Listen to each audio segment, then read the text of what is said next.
అనంతపురం జిల్లా వసతి గృహాల్లో సమస్యలను తక్షణ పరిష్కరించాలని ఏఐఎస్ఎఫ్ రాష్ట్ర అధ్యక్షులు జాన్సన్ బాబు డిమాండ్ చేశారు. అనంతపురం జిల్లా కళ్యాణదుర్గంలో ఏఐఎస్ఎఫ్ జిల్లా మహాసభలు నిర్వహించారు.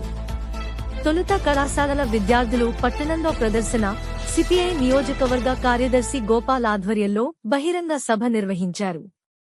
రాష్ట్ర అధ్యక్షుడు జాన్సన్ బాబు మాట్లాడుతూ జిల్లాలోని సెంట్రల్ యూనివర్సిటీకి నిధులు ఇవ్వాలని, అధ్యాపకుల పోస్టులను వెంటనే భర్తీ చేయాలని ప్రభుత్వాన్ని డిమాండ్ చేశారు.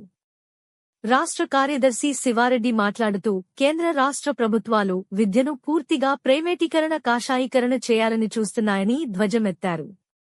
జిల్లా ఉపాధ్యక్షుడు హనుమంతరాయుడు మాట్లాడుతూ వసతి గృహాల్లో సమస్యలను తక్షణ పరిష్కరించాలని, ప్రభుత్వ జూనియర్ కళాశాలలో మధ్యాహ్న భోజన పథకం అమలు చేయాలని డిమాండ్ చేశారు. విద్యాశాఖ మంత్రి నారా లోకేష్ గారు అడుగుతున్నాం. కానీ విద్యార్థులకు మాత్రం ఏమి ఇవ్వడు. వాళ్ళకు అనుకూలంగా ఎన్టీఆర్ యూనివర్సిటీ పేరు జరిగింది.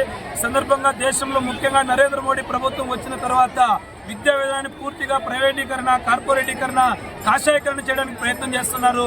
అందులో భాగంగా నూతన జాతీయ విద్యా విధానం తీసుకురావడం ద్వారా ఈ దేశంలో ముఖ్యంగా ఇప్పుడున్న ప్రభుత్వ పాఠశాలలు ముఖ్యంగా 29 లక్షల ప్రాథమికోన్నత పాఠశాలలు మూసివేయడానికి రంగం సిద్ధం చేశాడు.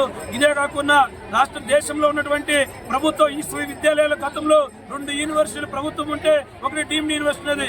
కానీ ఈ రోజు ఈక్వల్ గా ప్రభుత్వ విశ్వవిద్యాలయాలతో పాటు ప్రైవేటు డీమ్డ్ యూనివర్సిటీలకు అనుమతులు ఇస్తూ ఈరోజు విద్యా విధానాన్ని పూర్తిగా కూడా కార్పొరేట్లు కొమ్ముగాసే పరిస్థితి తీసుకొస్తాడు.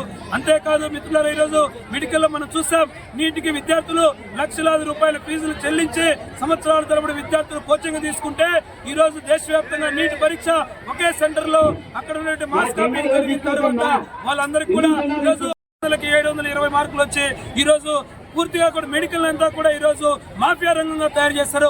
కానీ ఈ రోజు ఆంధ్రప్రదేశ్ రాష్ట్రంలో ఈరోజు మెడికల్ సీటు కావాలంటే 700కి 620 మార్కులు వస్తాయని చెప్పేసి ఇప్పుడున్న ప్రభుత్వం చెప్తుంది. నూతనంగా 17 ప్రభుత్వ మెడికల్ కాలేజీలు వస్తే మెడికల్ కాలేజీని ప్రైవేట్ పరం చేయాలని చెప్పేసి ప్రభుత్వం పబ్లిక్ ప్రైవేట్ పార్ట్నర్షిప్ తో చేయాలని చెప్పేసి ఒక కుట్ర పొందుతుంది. తక్షణమే మెడికల్ కళాశాలను ప్రైవేట్ పరం చేయడాన్ని తీవ్రంగా వ్యతిరేకిస్తున్నాం. అదే పద్ధతిలో విద్యార్థులకు రావాల్సినటువంటి గతంలో అమ్మఒడి అని చెప్పారు, విద్యా దీవెన అన్నారు, వసతి దీవెన అన్నారు. ఇవి గత 3 సంవత్సరాల నుంచి ఏ ఒక్క విద్యార్థి కూడా పూర్తి స్థాయిలో లేదు. తక్షణమే బకాయిలు విడుదల చేయాలా. విద్యా సంవత్సరం ప్రారంభమై 2 నెలలు గడుస్తున్నా కూడా ఇంతవరకు అమ్మఒడి ఇవ్వలేదు. కొంతమంది విద్యార్థులకు పుస్తకాలు ఇచ్చారంటే ఒక పరిస్థితి కనపడలేదు. తక్షణమే రాష్ట్ర ప్రభుత్వం బకాయిలను విడుదల చేయాలి. అదేవిధంగా కరువు ప్రాంతాల్లో కూడా ఉన్నటువంటి విద్యార్థులకి ఫీజులు రాయితీ చేయాలి. మొన్ననే వరదలు వచ్చి విజయవాడలో కానివ్వండి, విశాఖపట్నంలో అనకాపల్లి ప్రాంత విద్యార్థులకి వాళ్ళ ఇళ్లలో ఉన్నటువంటి పుస్తకాలన్నీ కూడా వాళ్ళకు ఉన్నటువంటి మెటీరియల్ అంతా కూడా నాశనమైనాయి. తక్షణమే అటువంటి విద్యార్థులకి ఉచితంగా మరొకసారి పుస్తకాలు ఇవ్వాలని చెప్పేసి డిమాండ్ చేస్తున్నాం. అదే కాకుండా అనంతపురం జిల్లాలో ఉన్నటువంటి ప్రభుత్వ మైనారిటీ, ప్రభుత్వ BC, SC, ST minority Kasturba గురుకుల హాస్టల్లో నెలకొన్న సమస్యల్ని తక్షణం పరిష్కారం చేయాలని చెప్పేసి ఈ జిల్లా మహాసభ సందర్భంగా రాష్ట్ర ప్రభుత్వాన్ని చేస్తున్నాం.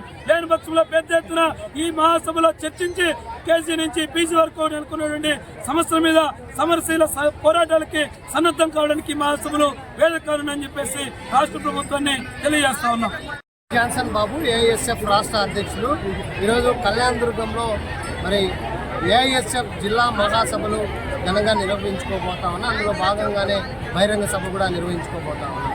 ప్రధానంగా ఈ మహాసభల్లో రాష్ట్రంలో, దేశంలో ఉన్నటువంటి విద్యారంగ సమస్యలపైన సమూలంగా చర్చించడం జరుగుతుంది. అందులో ప్రధానంగా ఈ జిల్లాకు సంబంధించి పూర్తిగా చర్చించడం జరుగుతుంది.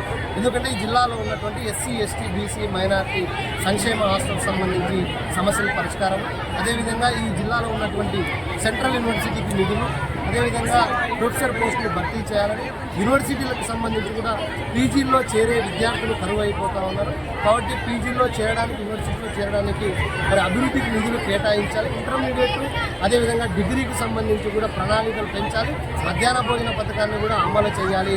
అదేవిధంగా ప్రధానమైనటువంటి సమస్య కరువు. ఈ జిల్లాలో కరువు తాండవిస్తున్నటువంటి పరిస్థితి. అందుకనే ఈ జిల్లాలో ఉన్నటువంటి విద్యార్థులకు అన్ని రకాల ఫీజులను రద్దు చేయాలని చెప్పేసి చర్చించి పోరాటాలకు సిద్ధమవుతామని చెప్పేసి ఈ సందర్భంగా తెలియజేసుకుంటాం. మరి కళ్యాణదుర్గంలో ఉన్నటువంటి ప్రభుత్వ జూనియర్ కళాశాల మధ్యాహ్న భోజన పథకం కొనసాగించాలి. అలాగే కళ్యాణదుర్గం సంబంధించి కుందిరిపండంలో గురుకుల పాఠశాల ఇప్పటికి కూడా ఏ సొంత భవనం ఏర్పాటు చేయకుండా నిమ్మకు నీరెత్తుగా వ్యవహరిస్తున్నారు. అలాగే ఈ కళ్యాణదుర్గం సంబంధించి గురుకుల సంబంధించి మన కళ్యాణదుర్గం సంబంధించిన నూతుముడుగులో ఇప్పటికి కూడా ఒక వార్డెన్ కానీ ప్రిన్సిపాల్ కానీ అక్కడ ఉండే విద్యారంగ సమస్యలు పట్టించుకోలేదు. గురుకుల పాఠశాలలో మరుగుదొడ్లు, టాయిలెట్లు, బాత్రూమ్స్ ఏటి కూడా లేవు. దీనికి సంబంధించి ఈ రాష్ట్ర ప్రభుత్వం ఏదైతే కళ్యాణదుర్గం ఉన్నాయో గురుకుల బీసీ ఎస్టీ హాస్టల్లో మౌలిక కల్పించాలని చెప్పి డిమాండ్ చేస్తున్నాం.